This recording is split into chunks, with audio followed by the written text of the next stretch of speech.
মেয়েদের জীবনে কিছু কষ্ট কখনো বলে বোঝানো সম্ভব না। আর সেই সময় যদি গেস্টদেরকে দাওয়াত দেওয়া হয় তো একটা গৃহিণীর সেই সময় কী পরিমাণ কষ্ট সেটা প্রত্যেকটা গৃহিণী কম বেশি উপলব্ধি করি।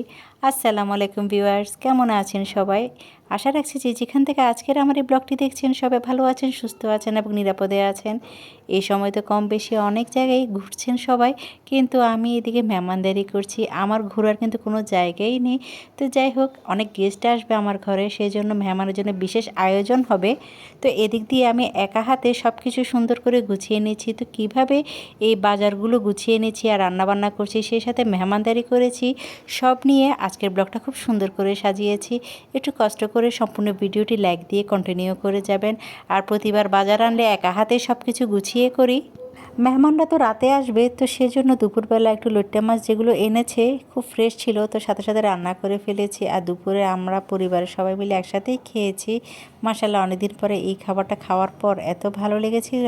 তো যাই হোক, দুপুরে খাবার খাওয়ার পর আমি একা হাতে রাতে যে সকল আয়োজনগুলো করা লাগবে সব কিছু একা হাতে সুন্দর করে রান্না করে ফেলেছি। আমাদের প্রতিটা কাজের পিছনে এক একটা লড়াই থাকে, সেটা হয়তো কেউ কখনো বুঝে না। আর প্রতিটা গৃহিণী যখন মেহমানদারি করে তার উপর একটা প্রেশার পড়ে।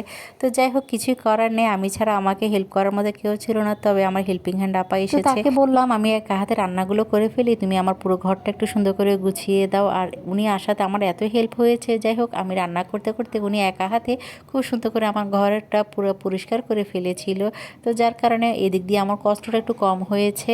প্রতিটা রান্নার পেছনে যে পরিমাণ লড়াই চলে সেটা হয়তো কেউ বুঝে না। তবে এই রান্নাগুলো খাওয়ার পর যখন সবাই তারিফ করে তখন কিন্তু আমার এই কষ্টটা সার্থক হয়ে যায়।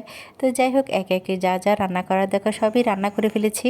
এত ব্যস্ত ছিলাম সে সময় যে একটু সুন্দর করে শ্যুট নেব আপনাদের সাথে শেয়ার করার জন্য, তো সেটা সম্ভব হয়নি। তো এক হাতে রান্না করছি আর অন্য হাতে মোবাইল নিয়ে একটু অল্প অল্প করে ক্লিপ করে নিয়েছি আপনাদের সাথে শেয়ার করার জন্য। যেহেতু আমার গেস্টরা সন্ধ্যার পর আসবে, তো একটু নাস্তার আয়োজনও তো করতে হয়। আর খাবার খাওয়ার পর একটু কাস্টার্ড দিব, সেজন্য কাস্টার্ডটাও বানিয়ে ফেললাম। আর এদিক দিয়ে প্রত্যেকটা তরকারি রান্না করার পরে আমি একটা কেক বানিয়েছি। আর আমার গেস্টরা আমার কেকটা খুব পছন্দ করে, তো সময় ছিল না, সেজন্য একটু লেট করেই কেকটা বানিয়েছি। আর এদিক দিয়ে কিছু নাস্তাও বানিয়েছি। আর আমার ঘরে যে মেহমানরা আসছে তারা আমার কাছে অনেক স্পেশাল, কারণ আমি আজ তাদেরকে প্রথম দাওয়াত দিচ্ছি। আমার খালাতো ভাইয়ের বউরা, আমার মামাতো ভাইয়ের বউরা, তো সব মিলিয়ে আমার যে সকল আয়োজন সেটা সার্থক হয়েছে। অনেক দিনের ইচ্ছে ছিল তাদেরকে দাওয়াত করে খাওয়াবো, শেষ পর্যন্ত দিয়েই ফেললাম। আর সবাই যখন এসেছে একটা আনন্দমুখর একটা উৎসব পরিবেশ আমার ঘরে সৃষ্টি হয়েছে। হয়তো অনেক কষ্ট করেছি, কিন্তু কষ্টের পরে যে একটা খুশি এবং আনন্দ ছিল আমার মাঝে সেটা হয়তো আমি আপনাদেরকে বলে বোঝাতে পারবো না। আর একে একে আমি নাস্তাগুলো ভেজে নিচ্ছি আর আমার গেস্টরাও চলে এসেছে। আলহামদুলিল্লাহ, পুরো ঘরের ওভারভিউটা শেয়ার করছি। আজ আপনাদের সাথে ঘর গোছানো আর শেয়ার করছি না। আর এইভাবে মেহমান আসার আগে আমি পুরো ঘরটাকে আমার হেল্পিং হ্যান্ডটা এভাবে পরিপাটি করে সুন্দর করে গুছিয়ে দিয়েছে। তো একটু ফুল ওভারভিউ শেয়ার করছি পুরো ঘরটাকে আমি কিভাবে সাজিয়ে গুছিয়ে রেখেছি। আলহামদুলিল্লাহ, পুরো ঘরটা দেখতে আমার এত ভালো লাগছিল মাশাল্লাহ।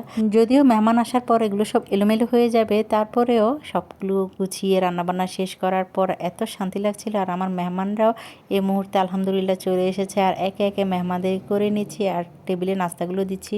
যেহেতু ওরা সন্ধ্যার পরে চলে এসেছে, সবার জন্য কিছু নাস্তা বানিয়েছি, তো সেই নাস্তাগুলো টেবিলে সার্ভ করলাম। আর সুন্দর করে সবাই খেয়ে দিয়ে আমরা বেশ মজাও করেছি আর অনেক গল্পও করেছি।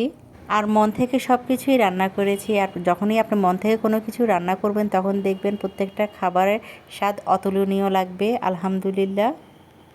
তো আমার এই ভিডিও দেখে নিশ্চয়ই বুঝতে পেরেছেন আমি কি কি খাবার রান্না করেছি, তো সেজন্য আপনাদেরকে ডিটেলসে আর কোনো কিছু শেয়ার করছি না। এদিক দিয়ে যখন নতুন মেহমান আসবে আর আমার ভাবিরা আর সবাই নতুন আর আমার ঘরে প্রথম আসবে, তো তাদের জন্য চট্টগ্রামের সবচেয়ে স্পেশাল সেটা হলো সাগরানা। অনেকে এটাকে দুরুস বলে, তো সেটাও একটু ভেজে নিয়েছি। আর এদিকে একা হাতে খুব সুন্দর করে আমি মেহমানদারি করে ফেলেছি। আলহামদুলিল্লাহ, প্রত্যেকটা খাবার দেখতে যেমন ভালো লেগেছে তেমনি খেতেও বেশ ভালো হয়েছিল। তবে এটা আমার কথা নয়, অন্যদের কথা ছিল যারা খেয়েছে। মাশাল্লাহ, টেবিলে খাবারগুলো সুন্দর করে সার্ভ করে দিয়েছি। আর পরিবারের সবাই মিলে একসাথে এই মেহমানের আয়োজন যেটা করেছি খুব সুন্দর করে আপ্যায়ন করলাম। আশা রাখছি আমার এই দাওয়াত ব্লগটি আপনাদের অনেক ভালো লেগেছে দেখে। দেখা হবে নেক্সট ব্লগে। সবাই ভালো থাকবেন, সুস্থ থাকবেন। আল্লাহ হাফিজ, আসসালামু আলাইকুম।